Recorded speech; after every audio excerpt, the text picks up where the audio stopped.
Por el simple estilo que tiene la catedral Mosquita.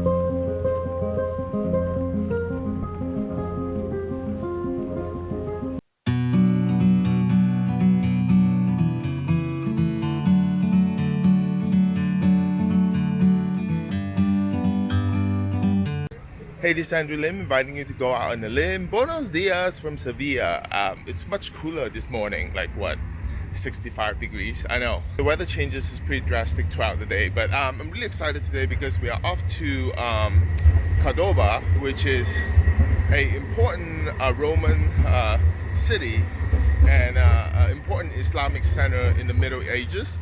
And we're gonna stop by in a little town called Carmona on the way back. So come go on limb with me and we will see what Cordoba have to offer.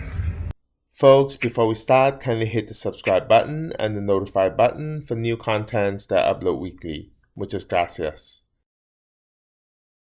Hey guys, we have arrived in Cordoba. It's about an hour and a half drive from Sevilla. So we're gonna see actually I believe we are close to the Jewish quarter and we're gonna see the famous mosque as well. So temperature is still okay now, it's about 82 degrees, but it's gonna go up to 95 degrees at 3 o'clock. So I have this fan hanging around my neck, which is gonna help tremendously.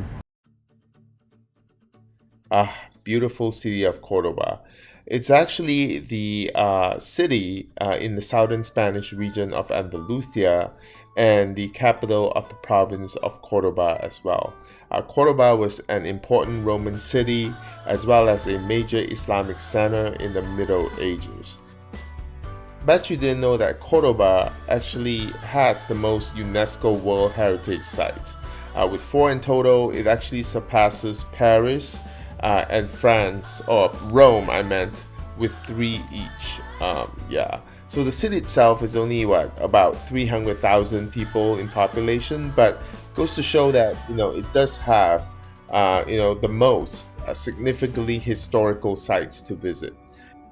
One of the pride of people in Cordoba is their, courtyards and patio. In fact, it's so popular that there is an annual Cordoba's Patios Festival that the locals actually, take part with their houses.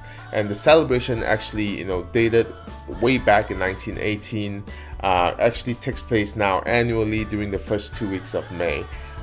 Dozens of historic whitewashed homes in the center of Cordoba open their patios or courtyard to the public to enter for free and take in the brilliance of their floral displays.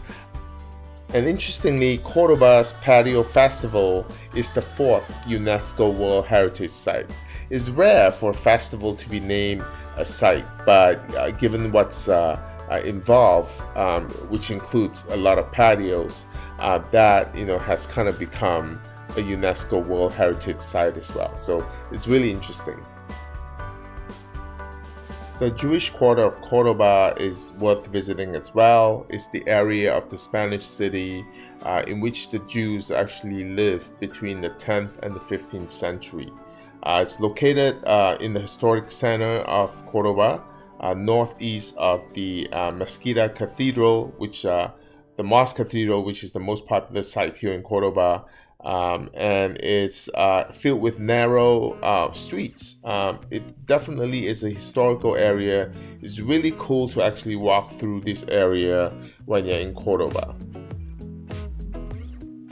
And here you can actually see monuments such as the Synagoga or the Synagogue, as well as the Zoco Municipal Market.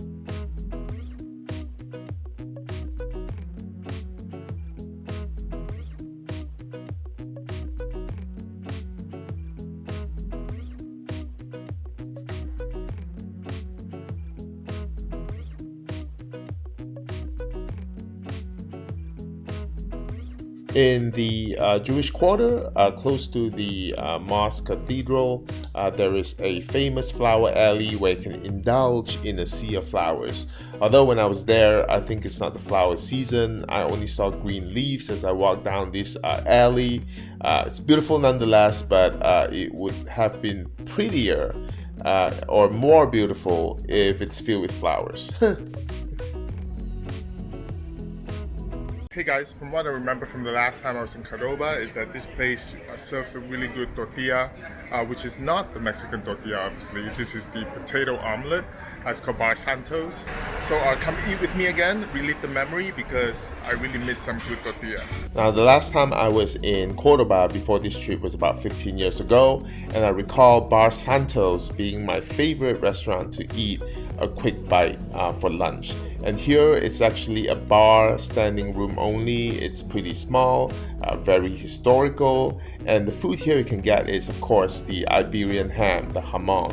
Fantastic, but the highlight has to be the tortilla española, which is just the Spanish omelette, national dish of Spain, as well as the Iberian pork sausage, which is really tasty as well. The omelette here looks like a round block of cheese, I have to say, but really, Bar Santos is known for their Spanish omelets, so you have to get it when you're here. And of course, you eat it with the locals because it's standing room only. The city of Cordoba is best known for La Mosquita, which is an immense mosque dating from 784 AD, which was then converted into a cathedral. It features a column prayer hall as well as an older Byzantine mosaics. And after it became a Catholic church in 2036, a Renaissance style architecture was actually added later in the 17th century.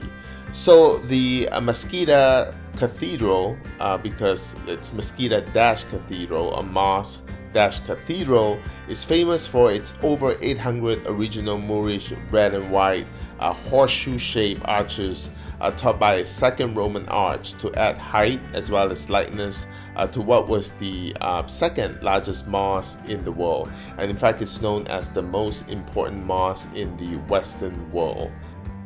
And I have to say, Cordoba was a spot of peaceful coexistence of three different cultures: Jewish people, Muslims, as well as Christians. There were no fights involved. In fact, when the Christians took over the mosque, they did not actually destroy anything. They preserved all the architecture. Such respect for each different culture and religion, which is what I think sometimes. Even in modern civility or in today's world, something that we actually don't exercise, unfortunately, in certain part of the world, without getting too political. But yeah, Cordoba was a spot of peaceful coexistence, and that is something to be said about. So Cordoba is definitely worth a day trip if you are visiting Sevilla or Granada, because it is a city that you definitely don't want to miss when you're in the southern region of Spain.